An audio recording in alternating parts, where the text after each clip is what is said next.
Kevin invited me to supply here and be with you at Trinity, I was delighted at the chance to return to a place where I'd experienced growth and joy in community.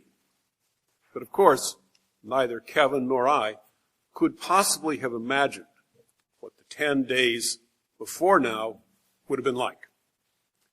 It has been a difficult time. The 10 days began with the sound of gunshots, of malice and violence. The 10 days continued with words of forgiveness spoken in a Charleston courtroom. And then, toward the end of the 10 days, the sound of amazing grace. I want to reflect with you this morning in light of a statement of Jesus to a woman driven by need, by exhaustion, and by belief to touch his garment. He says, "Daughter, your faith has made you well. Go in peace and be healed of your disease." We can't get to the sound of amazing grace without hearing and thinking on those other sounds. It was easy for many people to quickly catch on to the forgiveness spoken amazingly and incredibly by victims of the violence. But the first question to ask is, what do we mean by forgiveness? What is forgiveness in faith and forgiveness as a personal or a political act? Imagine someone who is in therapy or spiritual counsel. Someone who has been wounded or traumatized in some horrible way. And that person, in the process of his or her therapy, his or her counseling, reaches a moment when he or she says, "I have to say, I forgive." The reason he or she is saying that, of course, is because he or she needs to be free of two burdens. The burden of memory, of the trauma of that horrible event, and free of the burden of those feelings of anger, resentment, desire for revenge. It is no light thing for a person to say, "I forgive you," but that sometimes is therapeutically needed, even though it is not certain of success. But that is forgiveness that I utter in the name of me, for the sake of me. Then imagine a nation, any nation you like, that has been divided along the chasm of race or ethnicity or religion or ideology. Imagine that out of that chasm of division, there have been moments of unimaginable cruelty, kidnapping, torture, murder, and burial in an unknown grave. Well, we can imagine that the people of that nation, the leaders of that nation, may well reach a point when they say to each other, "We have to move on. We can't always be angry." And so, instead of insisting on finding and seeking each wrongdoer, punishing each wrongdoer to the full extent of the law, that nation says, "We're going to have a pardon, or an amnesty, or, more often, a Truth and Reconciliation Commission." Again, that's not an easy decision to make. It's fraught with all kinds of risk. It's hard for the people who did horrible things to say that they did them. And of course, it is horrible for victims or survivors to see the face of the one who did those horrible things. There's no guarantee with that as of therapeutic forgiveness. But sometimes it is needed to make a more perfect union. But that's forgiveness in the name of us. Then there is that forgiveness of which we sing in the hymn Amazing Grace. Amazing grace isn't something you ask for. It's not something you plan or schedule. Thursday, 4 o'clock, receive amazing grace. Amazing grace is not like that. It is surprising. It is unexpected. It's a gift. And it's overwhelming.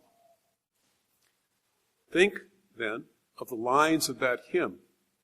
Think of amazing grace. Amazing grace, how sweet the sound that saved a wretch like me. I once was lost, but now am found. Was blind, but now I see. Was blind, but now I see. The first work of amazing grace is sight.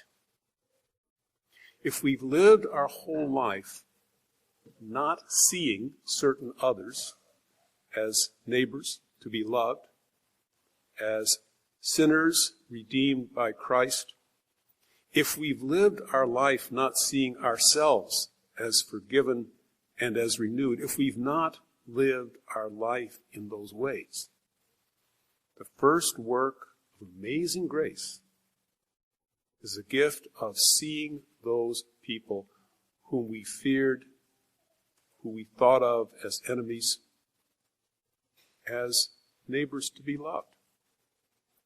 That sight can be blinding. It can be overwhelming because for the first time, we really do see ourselves and our neighbors as touched by grace and by God's love. That's a new way of seeing. But the hymn doesn't stop with seeing. It continues.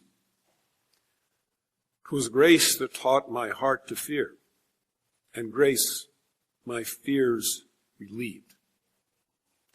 Fear is an emotion that works in two directions.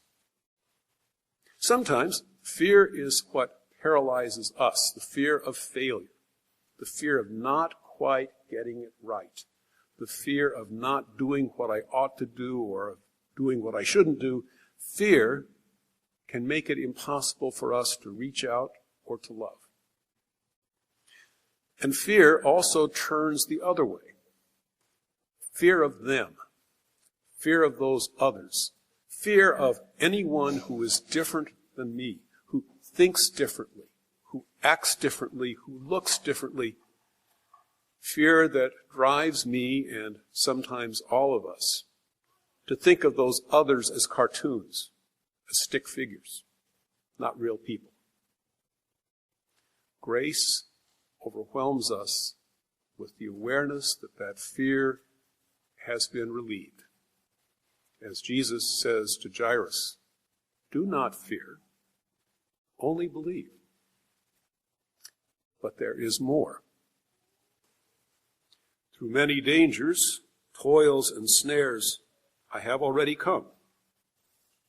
'Tis grace hath brought me safe thus far, and grace will lead me home. What is home? What is home?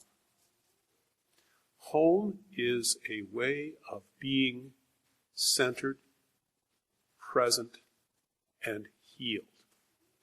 Like that woman who came to Jesus and touched his cloak. To be healed, you have to go through the awareness of the illness you have suffered. And the woman didn't have that problem. She knew how ill she was. She knew what that illness was doing to her. This past 10 days, all of us have had opportunities to think about the kinds of illness which destroy the body as well as the soul. But grace will see us home. Now, I don't know about you, but I don't claim to be standing in amazing grace. I would like to be able to claim that, of course. But sometimes I am still blind. I don't always see the way our Lord would have us see. And sometimes I'm fearful. The world is a dangerous place. The world's a difficult place. So I'm not quite there yet. But I believe in faith as surely as I believe anything else in the shalom, the peace of God, that is the home to which God is calling me and you and all of us. May the amazing grace of God touch our hearts, our minds, our spirits, and carry us far beyond our ability to imagine, to know that we are home. Amen.